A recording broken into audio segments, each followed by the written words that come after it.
Hello, everyone. My name is Mirko Baggio. I am the Business Development Director for Zappi Group. I'd like to welcome you to this session. Please remember that this session is also being recorded and will be available to watch on demand following this session. If you have any question, please add them in the Q&A session that you can find on the right of your screen. I know that unfortunately we have now some technical issues to get on board our speaker. So let me check if we are able to solve these problems in a couple of minutes to see if we can start in time. Sorry for that.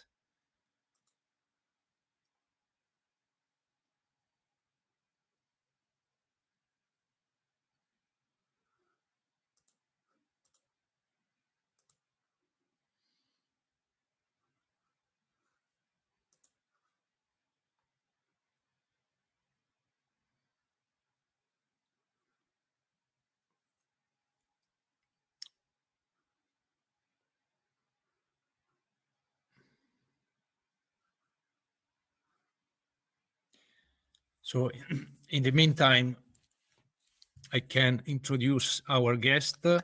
His name is Stefano Costa. He's a cybersecurity expert at Bluewind. And he will speak about cybersecurity and off-highway vehicles. Bluewind is a design house that helps corporations designing the electronics part of products. Bluewind is a partner to Zappi Group, supporting us in different activities. So today he will explain to us about cybersecurity. Then we will have another section tomorrow related to the implementation of ISO 26262 on vehicles.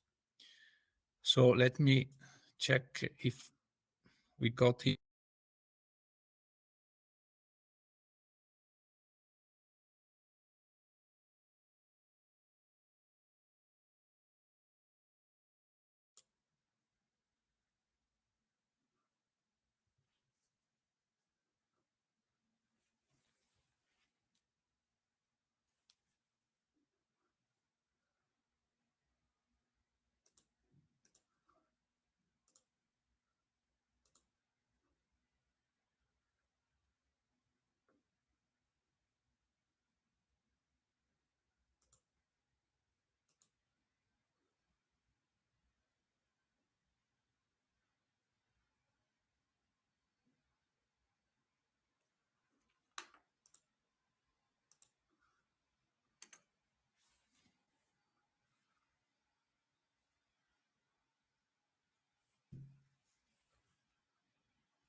Oh, here we are.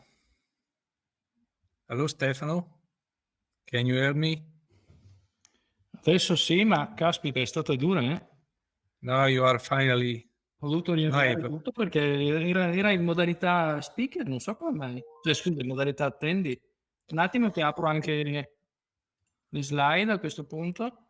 You are online. Ok. Just a moment.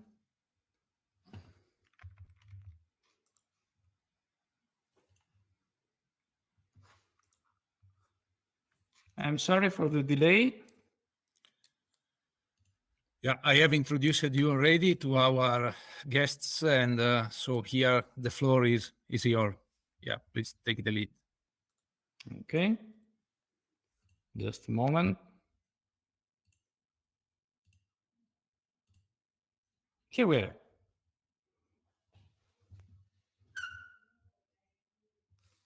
Okay, can you hear me? Is it okay? Yes, fine. Okay, thank you very much.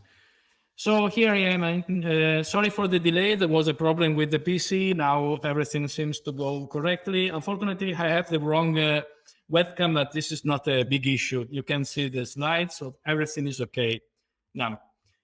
So first of all, welcome here. I'm Stefano Costa. Here is a picture representing very well what I am. I am passionate about consulting, cybersecurity, and innovation. By the way, I'm also passionate about sailing, which is also one of the reasons why I'm here, because sailing and mountaineering means being passionate about asking a help to other people, learning from other people. And so this is an explanation why I'm also passionate about consulting. So I belong to Bluewind SRL. Bluewind is a consulting company located in North Italy with offices in Milano and Castelfranco Veneto. So we are located both in Lombardia and Veneto. And this is a consulting company working for corporations in Europe, US, India, China, and we are into functional safety, cybersecurity, and machine learning for embedded devices. So we help corporations developing their products, and we work mainly on the software and hardware side of the embedded devices.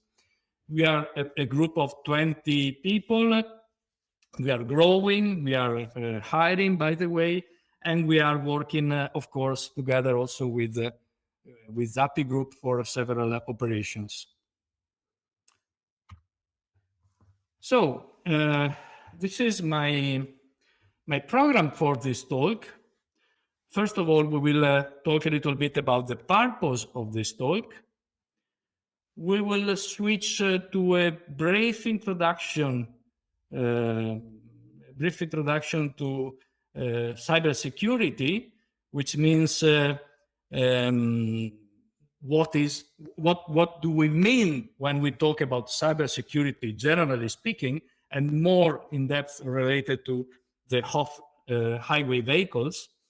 The reasons for cybersecurity. Why should we want to put cybersecurity, so an additional effort in the development of the electronic part of off-road of highway vehicles, and then in the end, of course, the wrap up of everything. So what are we learning? What have we learned? And question and answers, of course. The purpose of this talk. So is this aimed at informing? Yes, a little bit. We are trying to inform you about some practical stuff, about some laws, about some regulations, about engineering standards. But this is not the main purpose of the talk. Am I trying to convince you that using somehow cybersecurity gives any advantage? Yes, I'm also trying to convince, but this again is not the main aim. Am I trying to persuade? Am I trying to, I would say, to tell you that you will live in a better world by using cybersecurity? Of course, no. Am I trying to entertain? Yeah, of course, engineering is not something that we should do forever, during the entire life, during the entire day. So yeah, entertaining is also an issue. But yeah, the first thing that I'm trying to do here is inspiring and learning from you. So during the question and answer, I will also try to learn a little bit from your use cases and have information about what you did understand from my talk.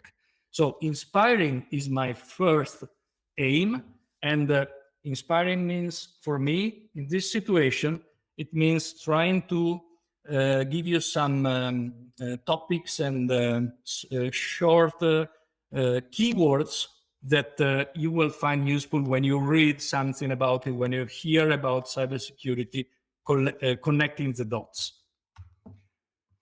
The headline of this talk, let's go a little bit more into what I'm trying to explain. The headline here is a product with cybersecurity by design is less expensive during its life. This is very important. A product, of course, we are speaking about product with some electronics inside. And I think that all people listening here is doing engineering and product development with electronic inside, is less expensive, having cybersecurity by design embedded in its idea of development. This is a strong assumption, and I will try to go down to this conclusion. So a little bit of back to basics about cybersecurity, of course. Just a little bit more about cybersecurity, because we hear about cybersecurity, we hear about websites and services, cloud services breached sometimes with password being stolen, with identities being replicated, money being stolen by trying to go inside the crypto exchange, Bitcoin stuff, and so on and so forth. But from my point of view, from our point of view, and also from your point of view, cybersecurity is more about integrity of the intended behavior. Okay, this one that I'm showing here is a Volvo truck.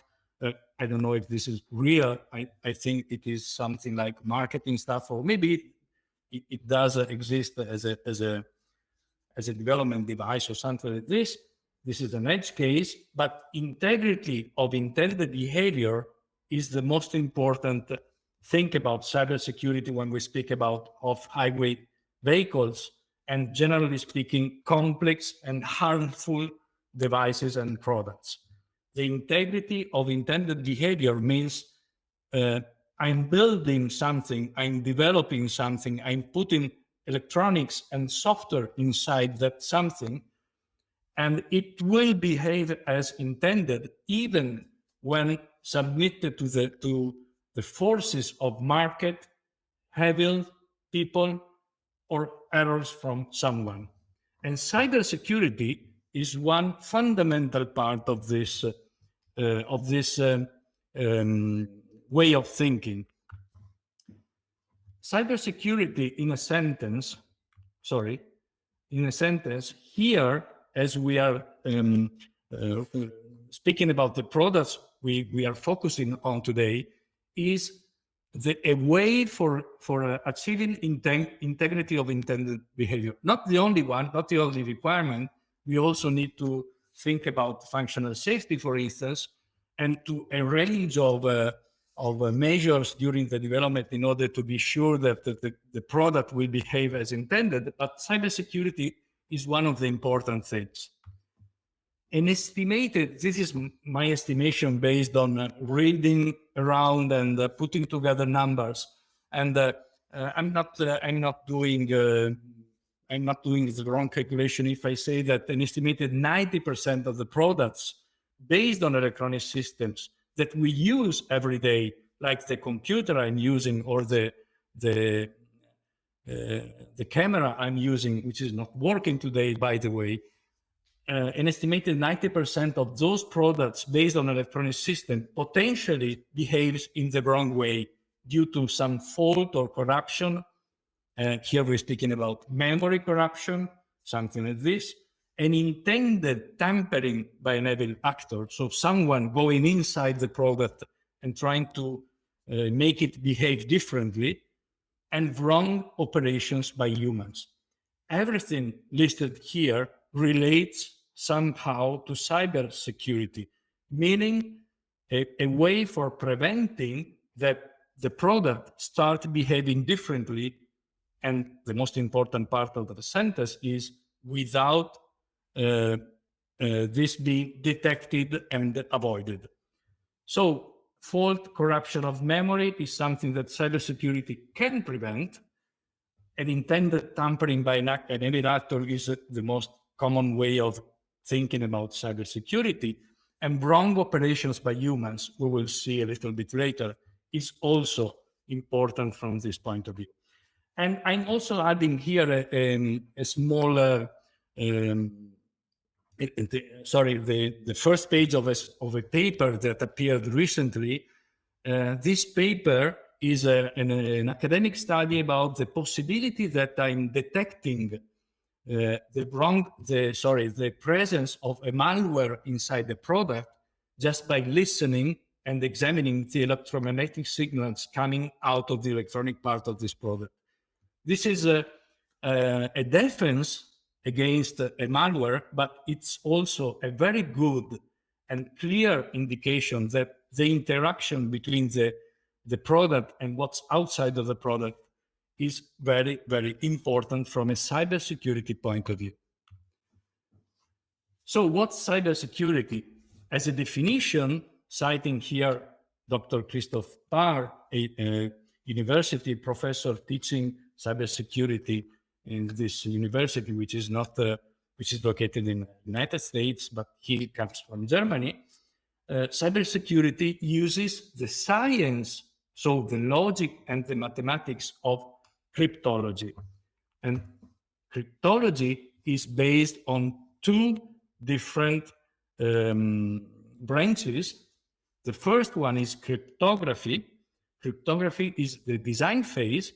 So designing a product in order to avoid that an evil can steal secrets, can modify, can delete things.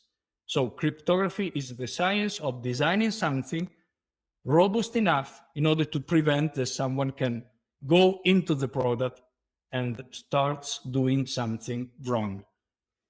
We will see a little bit later what an evil is actually, which is not always an evil person, a bad person. It is always an error from someone. And the second branch of cryptology is cryptanalysis, the validation phase. So when I design a product which is robust enough in order to avoid that someone can get into the product and steal something, modifies and delays, I also need to demonstrate that this is really done correctly. So trying to behave as an evil is the validation phase, and this is under the cryptanalysis branch of cryptology.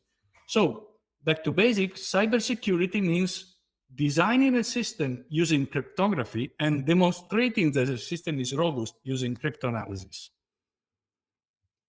I hope it's clear up to now that the science and the best practice of cybersecurity is not that simple, not that complicated. It's another branch of engineering. How to design a product that's robust enough, in other words.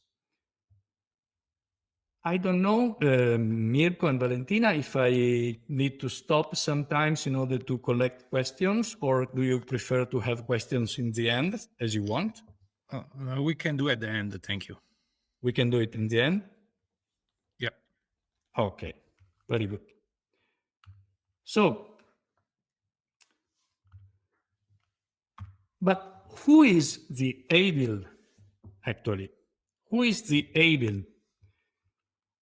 Because when we hear about cybersecurity, in our mind, this is some some gang of bad actors trying to steal something.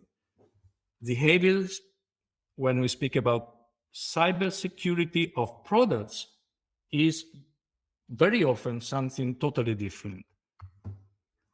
I want to tell you two stories today about poor cryptography, and please believe me, I'm not blaming anyone. I'm not saying, okay, this company is doing something wrong. I'm not saying it could have been done better.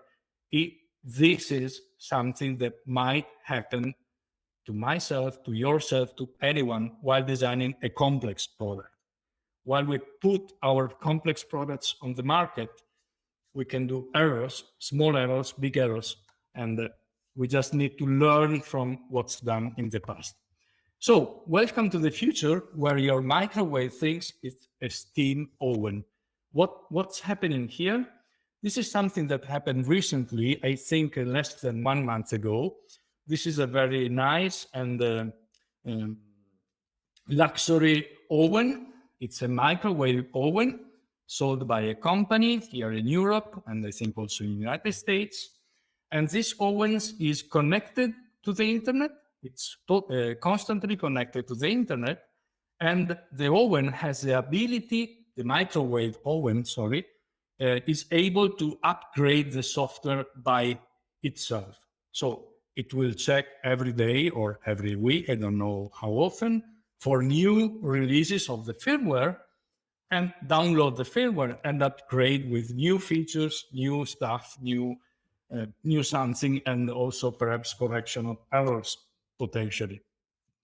What happened recently was that I know, but I cannot tell exactly how.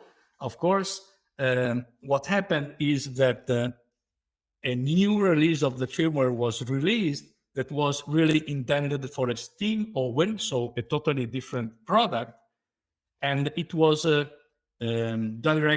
directed to a range of microwave ovens on the market, so that some hundreds of products on the market were totally bricked after this upgrade, and they are now in need for a direct visit of the technicians in order to unlock and load the correct firmware and so on and so forth. So this is one of the things that may happen, and why I am telling this story in a cryptography talk, because one of the things that you can do using the right algorithms, the right protocols, the right way of designing a connected system is being sure that in any case, even if someone is doing something wrong at the production site or in the engineering site, you will never be able to upload some software version which is not intended for that product. This is what happened. Someone did something wrong. Perhaps it was a kind of a product code that was replicated between two different product lines or something like this. And simply the firmware version was appeared to be for this product while it was for another product. This is something that's prevented by using the right approach from a cryptography point of view to the attribution of identity to software versions and software binaries. And this is very embarrassing, by the way, because it means breaking a product which is already on the market and that was sold with the feature of being able to upgrade in the field. This is the second story I want to tell you today. This is about vehicles. So not off-highway vehicles, but the normal vehicles we use every day. This is the Honda Civic and a lot of models out of the Honda Civic between 2016 and 2020. What's happening here is that someone discovered that during the dialogue, during the conversation between the remote you use for opening the doors and for starting the engine during the conversation between the remote and the car, there is a repetition of messages, which is always the same when you try to open the door or start the engine. So if you listen to the conversation between the remote and the car and you reply the conversation on a different car, you open the door again and you start the engine again.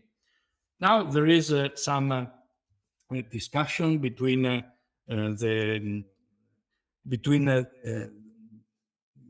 people discovering that and publishing the proof of concept, and the manufacturer about the possibility that this is really done on the wild or not. But okay, the weakness is there. Again, the intended behavior of a remote is that I'm able to open only my car, and this is what's happening actually. And it is not an intended behavior that someone can listen to this conversation and reply the same conversation in order to open the door of another car. So again, this is not really about, stealing something. Yes, you can perhaps try to steal the vehicle, but you can steal it anyway by opening the door mechanically. I mean, this is not a big issue. This is more about, I would say, revealing that the cryptography and the kind of protocol in use here is really, really very weak. So if this is weak, what should I think about the rest of the software that goes inside this model of this car? This is the main point. And so, from the technical point of view, enforcing security of a product means using some measures during the design of the product. Like, I don't want to go too much into technical stuff here. This is not the point. I just want to remember that using cryptography by design means using strong ciphers between parties, strong ciphers in conversation between the remote and the car, between the memory and the microcontroller, between parts of the product and between parts that compose the product. It means using secure silicon vaults for secrets. So while designing the electronic part of a product, I need to be sure that I have the secure vaults, a special part of the components where I can put secrets and keys inside. And the hardware should be designed in order to resist to side attacks. Side attacks means attacks that are performed using some kind of connection with the electronic, or using some radio communication channel, or using some way of interacting using electromagnetic fields. Which means again that I don't need to be the devil for if it's not the devil that wants to do this, not only the heavy actor, it is also something that might happen in the wild for during normal operations due to some interference with other electronic parts, of course.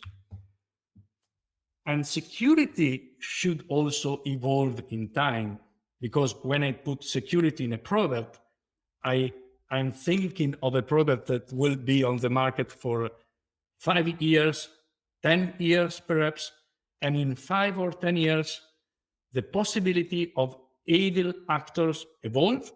The one for all is quantum and post-quantum cryptography. Vulnerabilities emerge and are published. Think about the Honda or the Honda car we were speaking about before, the Owen. This is published, is in the wild. It is known by everyone. And last but not the last, what about the end of life of a product? When I want to be sure that the product reaches the end of life and it is not able to do some harmful thing in the end, I need to be sure that I have the right way of decommissioning the product, also from a cybersecurity point of view. So let's switch to something about the reasons for cybersecurity. Yeah, okay, I know I've given plenty of reasons in the second part of my of my talk. Of course, reputation is one of those, security by design. But now we will go more in detail about the practical reasons for adopting cybersecurity when we design a product which is either connected, always connected, or potentially connected to some external device and to the internet. First of all, the 3L in cybersecurity for off-highway vehicles are ledger, money, liability, and legal. Ledger. So I want to tell you that designing a product without cybersecurity might cost something around 1. This is the rule of 1 to 5. So let's speak about something that is I don't know, medium complexity. It costs $100,000 to be designed. We're speaking about perhaps the electronic part of a complex product like a truck or the electronic part, a small electronic part of a vehicle or something like this. $100,000 is the normal process of designing the product without cybersecurity on board. The same product, adding cybersecurity, might cost up to double that, $200,000 to $200,000. Okay, this is a rough estimate. It is a little bit on the high side, a little bit on the pessimistic side, I would tell you, but not so far from the reality. And as always, this means the first time I do this. Maybe I have a range of products. I need to invest a little bit more on cybersecurity the first time, and then I will replicate the same investment without paying the same amount of money. But this is in order to have an idea. We can tell that designing a product without security or with security might mean doubling the cost.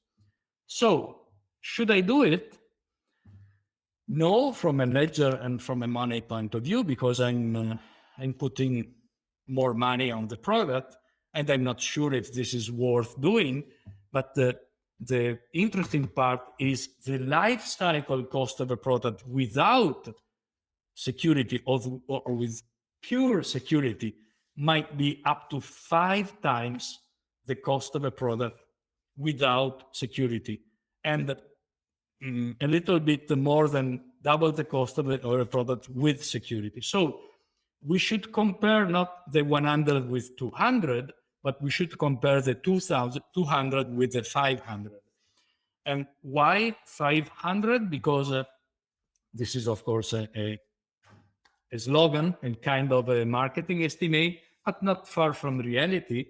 And the main reason why it's very expensive is that sometimes I need to go down to the market and exchange the products and do something manually on the product in order to remediate from attacks. Sometimes I need to perhaps maybe substitute products. Sometimes I have a problem with the reputation of my company.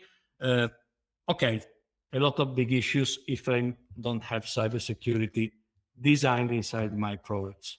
So this is very similar, for whom this sounds familiar, this is very similar to functional safety. Functional safety is sometimes based on the same proportions. So I need to spend double the money for having functional safety in place, but then I will spend a lot more if I don't have functional safety. But here, there is the added problem of reputation. Reputation with cybersecurity is really a big issue. So, should we wait for regulations in order to decide that we want cybersecurity in our next products? Or should we base our decision on the ledger, on the money? Okay, liability. So let's talk a little bit more about liability. Who's held liable for a defective product? The owner of the product, or the design engineer of the product, or the producer, the manufacturer of the product? It used to be very difficult to decide, and when we speak about a very complex product that can be modified by some evil actor. Let's think about an industrial plant where I can go in the network and modify the behavior of the machinery. Who's responsible for this? Who's liable for this? That can lead to very serious consequences. It used to be very difficult to decide until around 2000, and after a lot of very big and very sad disaster, there is now a new scenario. The manufacturer as a legal entity is almost always responsible for the effects of the defects of products. And this happened after a few disasters that I don't want to go into right now. So when we think about cybersecurity, we need to understand that poor cybersecurity is a defect, much like poor functional safety or FUSA. So having poor cybersecurity in a device that could be subject to malware or to errors during the reprogramming, during the upgrade of the software, is a defect of the product. And the liability goes to the legal entity of the manufacturer of that product, and then down to the people that was acting the wrong way. But defects means also not complying to law, of course, and to not only to law, but also to enforcements. There is the Cybersecurity Act 2019. There is the Delegated Act. We will talk a little bit more later. And there are regulations for approval of road vehicles that will eventually, perhaps in a few years, extend also to off-highway vehicles. So down to the legal side of the last part of my talk, the legal involved when we speak about cybersecurity, this one is related to road vehicles. This is a great news coming from 2019 and now effective for vehicles that are being put on market starting this year. The new general safety regulation has consequences effective July 2022, so in a few months. We have two new regulations that are to be considered when trying to sell vehicles starting July this year. Not try to sell, but try to undergo the homologation of new vehicles. Those two regulations are dedicated to the cybersecurity of new vehicles, new cars, new trucks, new motorcycles, perhaps. So we have a regulation about the cybersecurity of the electronic part of vehicles, and we have a special regulation, the second one, that speaks about the update and upgrade of the software of those vehicles. This is very important.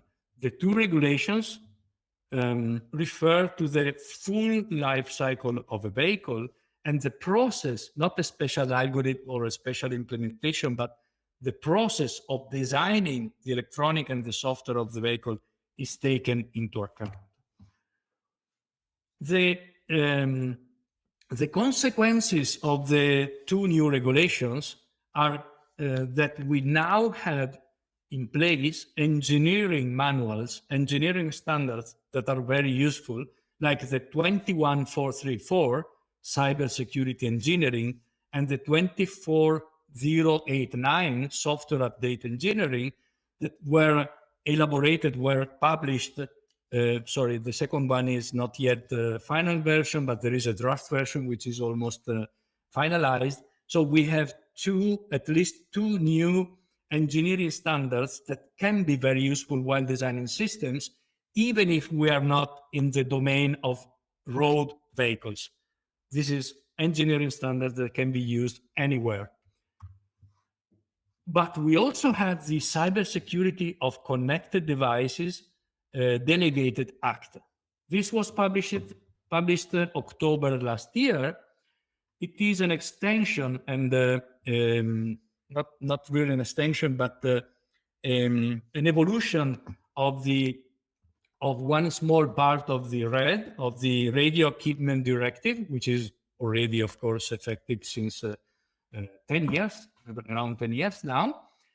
And this new delegated act that will be effective 30 months from now, so in about 2 years now, will expand the topic of cybersecurity, which is already inside the RED, to all connected devices. Now there is a discussion around this because the Radio Equipment Directive speaks about equipment which is radio connected to something, not only to the internet. But it is a common understanding that this new delegated act will be effective for any connected device or any device potentially connected to the internet. And again, the consequences of this new directive is that we now have an indication about the usefulness of two different engineering standards.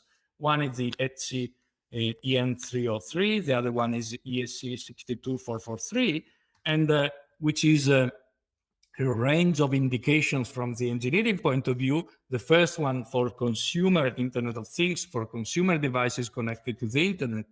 And the second one, more interesting in this for this audience, is the cybersecurity of industrial communication networks, which also can be very useful for connected or potentially connected off-highway vehicles.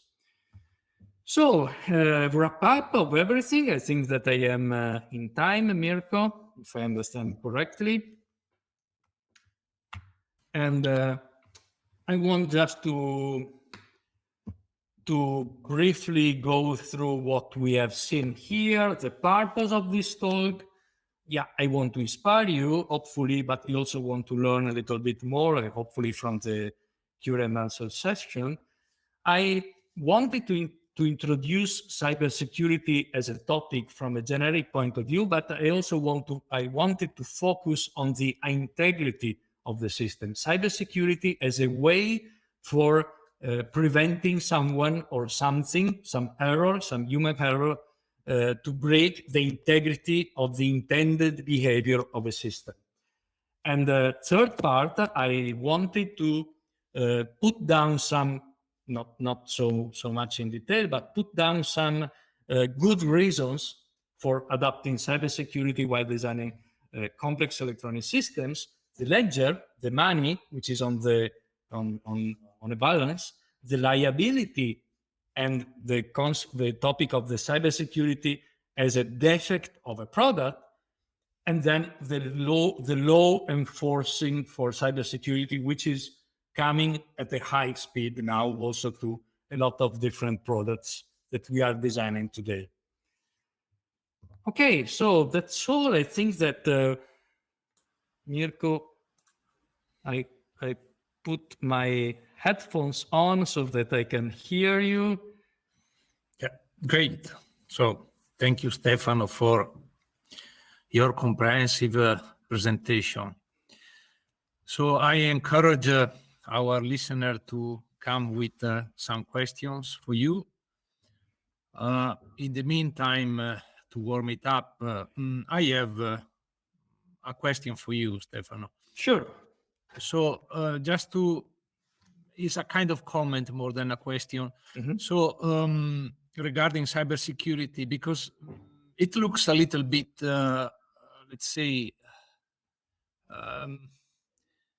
outside of our standard way of thinking the cybersecurity, and how you present it looks something in the cloud that is not maybe something real. But I was thinking, if considering the most of the people in this call are more or less working on the vehicle space. So if someone like an hacker, for example, is entering and is violating a vehicle intelligence and, let's say, even just stop some vehicles, Mm-hmm. it can create a big issues, a big troubles, like if it's a fleet, for example, of emergency vehicles. Mm-hmm. And now we are in a bad situation, in a bad moment with this war in Ukraine. And can you imagine if there are vehicles like ambulance or kind of other vehicles stopped due a cyber attack? So, and this is kind of real problem. So I want maybe a little bit of comment from you about these real things that are maybe possible to happen. Yes, there is. We need also to balance a little bit between what's possible and what's really happening. So unfortunately, what's possible is much more, it's much wider than what's actually happening. And the proof of this is that we discovered a few weeks ago that some like thousands of vehicles from Honda in this case, but it's not to blame Honda, of course, are able to be are on the market, and I can open all of them at once by using some very simple hardware I have here, and I can do the proof of concept, and it is true. So why is this not happening? It goes down to the balance between what I can do and what I want to do. So do I really want to interfere with an ambulance going on the road? I mean, even if I am a malware, even if I am a bad actor, perhaps I want to do this only in very special situation, which means that cybersecurity is not in place, is not embedded in a lot of different devices, up to 90% of the electronic devices we use every day. And this is not emerging simply because there is no big return, not big gain in interfering with those devices, which doesn't mean that this is not possible anyway. And usually the disaster comes not exactly from a evil actor doing something bad, but from the incident, from something that happens by chance. And this is why it is even more important to do cybersecurity by design, because I don't want something bad to happen because someone wants, but also because someone makes an error, simply like the Owen. This was simply an error on the production plant. Mm-hmm. So if the same happens for a tractor or for I don't know I don't know the English, by the way, for Ruspa. Excavator. For the excavator, yeah. If the same happens to an excavator, okay, this is not simply something to smile about, of course. Yeah. Okay. That's clear. Yeah. Thank you. Mm-hmm. Okay. So, considering that we are almost to the end of. Sorry, I just want to add something, because you were mentioning cybersecurity for cloud stuff. And this is correct. This is something that we have in mind. Cybersecurity is related to the internet and the cloud. But we do software upgrade, for instance, every day when we repair a machine, when we repair a car, when we repair the excavator, we are doing software upgrade, not connected to the internet, not online, but we do it. And so propagating the wrong version of software is even more dangerous than when I'm directly connected to the internet, because this is offline, and it might happen 1 year after having done the error. Yep. Okay. So I think there are not questions, and we are now at the end of our time. So I think we can close here your speech. So thank you very much for being part of this event with us. And we will wait to listen the next Bluewind speech of tomorrow, talking about functional safety. Yeah, functional safety. Functional safety and 26.26.2, yes. Mm-hmm. Yeah, that's it. Thank you very much. You're welcome. Thank you very much. Thanks for listening. Thank you. Bye. Bye-bye.